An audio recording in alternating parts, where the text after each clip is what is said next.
கதைப்போம் நேயர்களுக்கு வணக்கம். நான் உங்கள் ஜாக்கி சேகர்.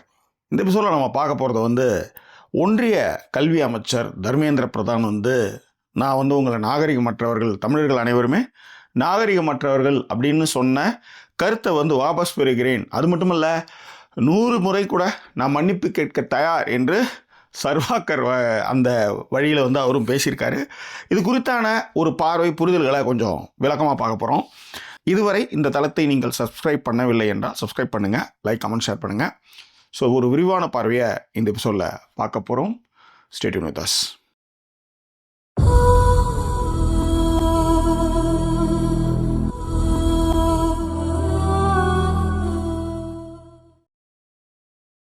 நான் ஏற்கனவே சொன்ன மாதிரி இந்தியா சிதறுண்ட மாநிலங்கள், சிதறுண்ட ஒரு நிலப்பரப்பு. பிரிட்டிஷ் ஏகாதிபத்தியத்துக்கு பிறகுதான் இந்தியா என்ற ஒரு ஒருங்கிணைந்த ஒரு நாடு உருவாச்சு. காரணம், பிரிட்டிஷ்காரவங்க அவங்களுடைய வசதிக்காக அனைத்து மாநிலங்களையும் ஒன்றிணைத்து அவங்க மெயின்டைன் பண்ணாங்க. அதன் பிறகு இந்த வெள்ளைக்காரனுங்களாம் இந்த ஊரை விட்டே கிளம்பணும் அப்படின்னு கூவிய ஆட்கள்லாம் யார் யார் தெரியுமா? நான் மட்டுமே வாழணும், நான் மட்டுமே பெரியவன், குலத்தால் நான் மட்டுமே உயர்ந்தவன், வேற எல்லாருமே என்ன கீழானவர்கள் அப்படின்னு நினச்சவன் தான் முதல்ல வெள்ளைக்காரனை முதல்ல திருத்தி விடணும்னு ஆசைப்பட்டாங்க. காரணம் என்னன்னா, அவங்களுடைய மூட பழக்க வழக்கங்களை கடுமையாக வெள்ளைக்காரர்கள் எதிர்த்தார்கள். உதாரணத்துக்கு, புருஷங்காரன் செத்துட்டான்னா பொண்டாட்டிக்காரி அப்படியே குண்டு கட்ட உயிரோட துடிக்கட்டு போய் சதின்ற மாதிரி சிதைகளை எரித்து சாவடித்த கொலகார பாவிக. கோயில் பக்கம் துண்டு போட்டு வரக்கூடாதுன்னுவானுங்க, கோயில் பக்கம் நடக்கவே கூடாதுன்னுவாங்க, நடந்து போகிற இடத்தெல்லாம் தீட்டுன்னுவானுங்க. இந்த மாதிரியான விஷயங்களை எல்லாம் வெள்ளைக்காரர்கள் எதிர்த்தார்கள். அதே மாதிரி அனைவருக்கும் கல்வி அப்படின்ற ஒரு விஷயத்தையும் அவங்க எடுத்து வராங்க. இதெல்லாம் இவங்க யாருக்குமே பிடிக்கல. அதனால் முதல்ல வெள்ளைக்காரங்களை திருத்தணும் அப்படின்ட்டு முஸ்லீம்கள் யாராலும் சேர்ந்துட்டு முதல்ல திருத்தணும், அதுக்கப்புறம் நம்ம பார்த்துக்குவோம் அப்படின்னு அன்றைக்கி திருத்திட்டு பார்த்துக்கிறதா இன்றைக்கி நடந்துட்டு இருக்கு. ஓகே, இதே தான் நம்ம ஆட்கள் ஏற்கனவே கண்டுபிடிச்சி, அதாவது வெள்ளைக்காரன் இருக்கும்போதே இந்த மாதிரியான சூழ்ச்சிகள் எல்லாம் கண்டுபிடிச்சி அதை முறியடித்தவர்களில் மிக முக்கியமானவர்கள் பெரியார் மற்றும் அண்ணா, அப்புறம் கலைஞர். இப்படி வழியாக சொல்லிட்டு போகலாம். அதாவது ஒன்றிய அமைச்சர்லேருந்து வடமாநிலங்களில் இருக்கிறவங்களுடைய அந்த தாட் ப்ராசஸ்ஸே இதிகாச கதைகளால் ஏற்கனவே ஒரு காயத்தை ஏற்படுத்தி அதில் சீழ் வச்சு புறையூடு போயிருந்தால் என்ன இருக்கும், அதுதான் இங்கே நடந்துகிட்ருக்கு. காரணம் என்னென்னா, அவருடைய இப்போ இந்தியாவுடைய இதிகாச கதைகள்னு 2 இருக்குது. ஒன்று ராமாயணம், இன்னொன்று மகாபாரதம். நீங்கள் ராமாயணம் தான் ரொம்ப ஃபேமஸ்ஸு. இந்த ராமாயணத்துடைய கதையை நீங்கள் பார்த்துருக்கீங்களா, கேட்டிருக்கீங்களா? அதாவது வடக்கில் இருக்கிறவங்க அத்தனை பேரும் அழகானவர்கள். ஓகே, வடக்கில் இருக்கிற அத்தனை பேருமே அழகானவர்கள். ஆனால் கீழே இறங்க பார்த்தீங்கன்னா குரங்கு, வானரங்கள். அதன் பிறகு இலங்கைக்கு போனால் அவங்களாம் அரக்கர்கள். ஸோ இந்த மாதிரி தான் அவங்க கட்டமைச்சாங்க. அந்த பார்வை இன்னமாவது மாறிச்சா அப்படின்னா மாறவே இல்லை. அதுதான் நிதர்சனம். அதுதான் இன்றைக்கி நடக்கிற பிரச்சனைகளுக்கு மிக முக்கிய காரணமாகவும் இருக்குது. ஸோ அதை விட நாங்கள் உங்களை விட அறிவாளிகளாகவும் செழிப்போடவும் நாங்கள் இருக்கிறோம் அப்படின்றதையும் அவங்களால ஏற்றுக்க முடியல.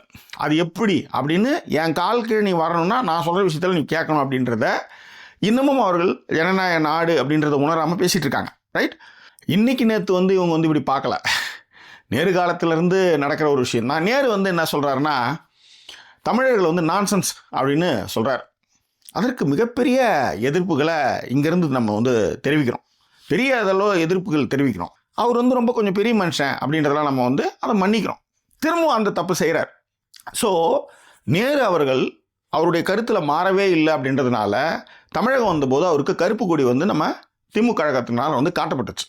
ஓகே, ஸோ அதன் பிறகு அவர் மாறினார், பார்வைகளை கொஞ்சம் மாற்றிக்கிட்டாரு. இன்றைக்கி இருக்கிற அவருடைய பேரன், கொள்ளு பேரன் ராகுல் காந்தி கூட என்ன சொல்கிறாருன்னா, தமிழர்களை உங்களால் ஒருபோதும் ஆட்சி செய்யவே முடியாது அப்படின்றத அந்த வரலாற்றை படித்தவங்களால தான் அப்படி சொல்ல முடியும். ஓகே, அப்படி சொல்கிறாரா? ரைட். இந்த நேரத்தில் அண்ணா அவர்கள் அவருடைய ஹோம்லேண்ட் பத்திரிகையில் ஒரு அற்புதமான ஒரு தலைப்பு வைக்கிறார். அதாவது நேரு கருப்பு கொடி காட்டி அவர் போனதுக்கு வைக்கிறாங்க, டார்லிங் ஃபேஸஸ் டார்க் ரிசப்ஷன் அப்படின்னு அதுக்கு தலைப்பு வச்சு, அது வரலாற்று பதிவாகவும் இருக்குது. ஓகே, இந்த மாதிரி நம்மளுக்கு வர்ற மாதிரியான விஷயங்கள் எல்லாத்தையுமே நம்ம போட்டு உடச்சி காலி பண்ணிகிட்டே தான் இருக்கோம். ஸோ இன்றைக்கி தர்மேந்திர பிரதான் மட்டும் இல்லை, 2024 பாஜக அமைச்சர் ஷோபா என்ன சொல்கிறாங்கன்னா, தமிழ்நாட்டவர்கள் வந்து வெடிகுண்டு வைக்கக்கூடிய தீவிரவாதிகள்னு பேசுகிறாங்க. இது தமிழ்நாட்டவர்கள் வெடிகுண்டு வைக்கக்கூடிய தீவிரவாதிகள்னு சொல்லும்போது அதை வந்து கடுமையாக எதிர்த்தோம். இப்போ எங்களுடைய கொள்கையை நீங்கள் ஏற்றுக்கல அப்படின்றதுக்காக நீங்களாம் நாகரிகமற்றவர்கள் அப்படின்ற ஒரு கருத்தை வந்து தர்மேந்திர பிரதான் சொல்ல ஏகப்பட்ட எதிர்ப்பலைகள். அதாவது இப்போ இந்த நேரம் தான் நீங்கள் யோசிக்கணும், இதே இடத்துல அதிமுக இருந்தால் என்ன ஆயிருக்கும் யோசிச்சு பாருங்கள். ஐயா நீங்கள் சொல்லுங்கள், சங்கக்கட்டுத்தனமாக நாங்கள் இருக்கிறோம், நீங்கள் சொல்கிறதெல்லாம் நாங்கள் கேட்டுக்கிறோம் அப்படின்ற மாதிரி ஒரு அடிமை குரூப் என்ன செய்யும், எல்லாத்துக்கும் நீட் நேரத்தெல்லாம் கையெழுத்து போட்டு வந்திருக்கும். இதை தான் உதயமின் திட்டத்திலேருந்து நீட்லேருந்து இவங்க கையெழுத்து போட்டாங்க. ஏன் ஜெயலலிதாவே வந்து அந்த மாதிரியான விஷயங்களை வந்து உள்ளார அனுமதிச்சதே கிடையாது. ஆனால் அவர் வழி வந்தவர்களுக்கு வந்து எந்த புரிதலுமே இல்லாமல் அடிமை கூட்டமாக இருந்ததுனால அதெல்லாம் அக்செப்ட் பண்ணிக்குவாங்க. இந்த எதிர்ப்பு கூட பெருசாக எதிர்ப்புலாம் தெரிவிச்சிருக்க மாட்டாங்க.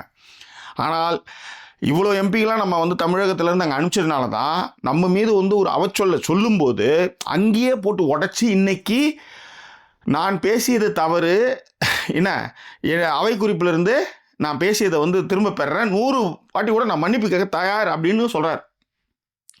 அவையில் உரிமை மீறல் பிரச்சனை எழுப்பினதுமே பின்வாங்கிறாங்க. ஆனால் சொன்னது. ஆனால் இதில் என்ன கொடுமைன்னா, நம்மளுக்கு இருக்கிற மிகப்பெரிய பிரச்சனையே என்னென்னா, கேரளா, கர்நாடகா, ஆந்திரா எல்லா இடத்துலையுமே வந்து ஒரு பொது பிரச்சனைனா எல்லா கட்சியும் ஒன்றா சேர்ந்துடும். ஆனால் இங்கே மட்டும்தான் அந்த கர்மம் பிடிச்ச அந்த ஒற்றுமை அப்படின்றது ஒரு இழவு இல்லவே இல்லாமல் போகும். உதாரணத்துக்கு எம்ஜிஆர் ஆரம்பித்தது, எம்ஜிஆரும் திமுகவும் பிரிந்த பொழுது எம்ஜிஆர் திமுகவிலிருந்து விலகிய அந்த வெறுப்பரசியல் அதன் பிறகு வந்து வாழடி வாழ இன்னைய வரையும் தொடருது. எம்ஜிஆருக்கு அப்புறம் ஜெயலலிதாவுக்கு அப்புறம் இன்றைக்கி வருகிற எடப்பாடி பழனிசாமி வரலையும் அந்த வெறுப்பரசியல் தொடர்ந்துக்கினே இருக்குது. அதாவது முக்கியமான விஷயங்களுக்கு நம்ம எல்லாம் ஒன்றா சேரணும், ஒன்றா இருக்கணுன்றது இருக்கணுமா இல்லையா? தர்மேந்திர பிரதான் வந்து யார் அந்த சிஎம்? அதாவது ஒரு விஷயத்தை வந்து ஒத்துக்கிட்டு இப்போ வந்து பொய் சொல்கிறாரு, மாற்றி சொல்கிறாங்க அப்படின்னு தர்மேந்திர பிரதான் ஒரு பெரிய குற்றச்சாட்டை இந்தியாவெங்கும் வைக்கிறார். அதாவது ஸ்டாலின் வந்து முன்னாடி ஏற்றுக்கிட்டு அதன் பிறகு வந்து பொய் சொல்கிறாங்க, நாங்கள் ஒத்துக்கணும்னு சொன்னாங்க, ஆனால் இப்போ வந்து நாங்கள் வந்து கையெழுத்து போட மாட்டோம்னு சொல்கிறாங்க. இதுதான் தர்மேந்திர பிரதானுடைய ஸ்டேட்மெண்ட். பட் இதில் என்னன்னா, இந்த மும்மொழி கொள்கைன்னு சொல்லிட்டு 2 மொழியை படிக்காமல் ஒரே ஒரு இந்தியே படித்ததுனால இவங்களுக்கு வந்து நிறைய விஷயங்கள் புரியவே இல்லை. ஓகே, ஸோ இந்த MOU புரிந்துணர்வு ஒப்பந்தம் அப்படின்ற அந்த சைன் வந்து என்னன்னா, புரிந்து உணர்ந்து அதன் பிறகு கையொப்பமிடுதல். புரிந்து உணர்ந்து ஒப்பந்தம்னா இதை பற்றிய விஷயங்களை அலசி ஆராய்ந்து புரிந்து அதன் பிறகு உணர்ந்து அதுக்கப்புறம் கையெழுத்து. ஓகே, அதுதான் வந்து தமிழ்ல வந்து புரிந்துணர்வு ஒப்பந்தம்னு சொல்றாங்க. இவனுக்கு என்ன பண்ணிட்டானுங்க, நாங்க ஸ்டேட் லெவல் கமிட்டி போட்டு அதோட ரெக்கமெண்டேஷன் படி MOUல சைன் பண்றோம், கண்டிஷன் அப்ளை அப்படின்றத அந்த கண்டிஷன் அப்ளை மட்டும் விட்டுட்டு கையெழுத்து போடுறோன்னு சொன்னதை மட்டும் எடுத்துக்கிட்டாங்க.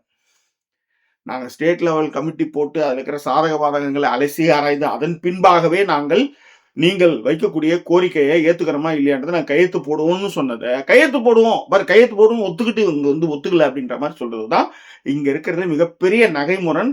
இதை வந்து ஒரு ஒன்றியத்தில் இருக்கக்கூடிய இந்தியாவெங்கும் இருக்கக்கூடிய ஒரு கல்வி அமைச்சர் வந்து இப்படி சொல்றது எந்த வகையில் நியாயம்னு எனக்கு தெரியவே இல்லை. கொடுமையிலும் கொடுமை அதுதான். ஸோ ஆனால் பொய் தான். ஓகே, ஆனால் நம்மக்கிட்ட வந்து இப்போ வலுவான ஆட்கள் இருக்கிறனால நம்ம சொல்கிறது கொஞ்சமாவது ஓரளவுக்கு வெளியில் எல்லாரும் தெரியுது. அது மட்டும் இல்லாமல் இன்று வட மாநிலங்கள் எல்லாமே ஸ்டாலின் அவர்களுடைய அந்த முயற்சியையும் கல்விக்காக நம்ம கொடுக்குற முக்கியத்துவையும் உணர்ந்து என்ன பண்ணுறாங்கன்னா, அவங்க எல்லா ஸ்டேட் ஆளுங்களையும் கம்பேர் பண்ணி சிஎம்மாக வந்து இவர் வரணும், ஸ்டாலின் வரணுன்ற மாதிரி வட மாநிலம் எங்குமே வந்து ட்விட்டரில் வந்து கொண்டாடிட்டு இருக்காங்க. பட் இதுக்கு தான் நம்ம என்ன சொல்கிறோன்னா, நம்மவங்கள வந்து அவங்க வந்து ட்ரீட் பண்ணுற விதமே என்னென்னா, ஒரு ஜஸ்ட்டு இந்த என்ன சொல்கிறது, உங்களெலாம் ஒன்றுமே தெரியாது, நாங்கள் தான் வந்து உங்களாம் ரூல் பண்ணுறோம் அப்படின்ற மமதியில் அவங்க இருப்பாங்கன்னு வச்சுக்காங்களேன். இதை நல்ல வேலை இந்த அடிமை கூட்டம் இருந்ததுன்னா அதை அப்படியே ஃபுல்லாக அக்செப்ட் பண்ணிட்டு வந்திருக்கும், எந்த ஒரு பிரச்சனையுமே இல்லாமல் இருக்கும். இப்போ உதாரணத்துக்கு வந்து வானதியிலேருந்து, தமிழிசையிலேருந்து, எல்முருகன்லேருந்து, அண்ணாமலையிலேருந்து 4 பேருமே பொதுவாக வட மாநிலத்தில் அவங்க ஒன்றிய அரசு சொல்கிறது தான் நியாயன்றதை திரும்ப பேசிகிட்டே இருப்பாங்க. ஆனால் இதே வந்து நீங்கள் வந்து கர்நாடகாவிலையோ கேரளாவிலையோ தெலுங்கானாவிலையோ பிஜேபியில் இருந்தாலும் கூட தன் மாநிலத்துக்கு ஒரு பிரச்சனை அப்படின்னு ஒன்று வரும்போது அவங்க விட்டு கொடுத்ததே கிடையாது. அதுதான் இங்கே இருக்கக்கூடிய ஒரு மிகப்பெரிய சிக்கல். இந்த நேரத்தில் நம்ம வந்து கடுமையான எதிர்ப்புகள்லாம் தெரிவித்த பிறகு, ஏன்னா அதுக்கு முன்பாக அவர் அப்படி சொன்னதில் அவர் என்ன அப்படி அக்கத்தாவத்தமாக சொல்லிட்டாரு, நீங்கள் செஞ்சது தான் தப்பு, நீங்கள் ஒத்துக்கிட்டீங்கன்னு, அதாவது பொய்யை வந்து திரும்ப பொய்யை சொல்லிகிட்டே இருப்பாங்க. இப்போ நம்ம உண்மையாக சொன்னாலும் கூட அந்த முதல்ல பொய் சொன்னோம்ல, அதுதான் வந்து வலுப்பெறும் அப்படின்னு சொல்கிறேன். உதாரணத்துக்கு உண்மை நடக்கும், போய் ஓடும், இதுதான் அதுக்கான வித்தியாசம். ஸோ எனிவே தன்னுடைய கருத்துக்களை வந்து திரும்ப பெற்றதோடு மட்டுமல்லாமல் 100 முறைக்கு மேலே மன்னிப்பு கேட்பேன் அப்படின்னு அவர் சொல்லியிருக்காரு. நம்மளுக்கு இது ஒன்றும் புதுசு கிடையாது. மன்னிப்பு கேட்குறதுலாம் அவங்களுக்கு ஒன்றும் புதிய விஷயமும் இல்லைன்னு சொல்ல வரேன் நான். அதுதான். எனிவே இது குறித்தான உங்கள் கருத்துக்களை பின்னூட்டங்களை தெரியப்படுத்துங்க. இன்னும் வேறு எபிசோடு உங்களை நான் சந்திக்கிறேன். அதுவரை நன்றி கூறியோட வருது உங்கள் ஜாக்கி சேகர். நன்றி, வணக்கம். அதற்கு முன்பாக இந்த தளத்தை இதுவரை நீங்கள் சப்ஸ்கிரைப் பண்ணாத இதுவரை நீங்கள் இந்த தளத்தை வந்து சப்ஸ்கிரைப்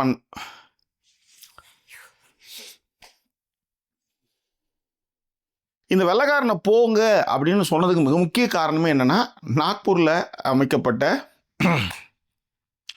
இப்போ ஏதாவது வந்து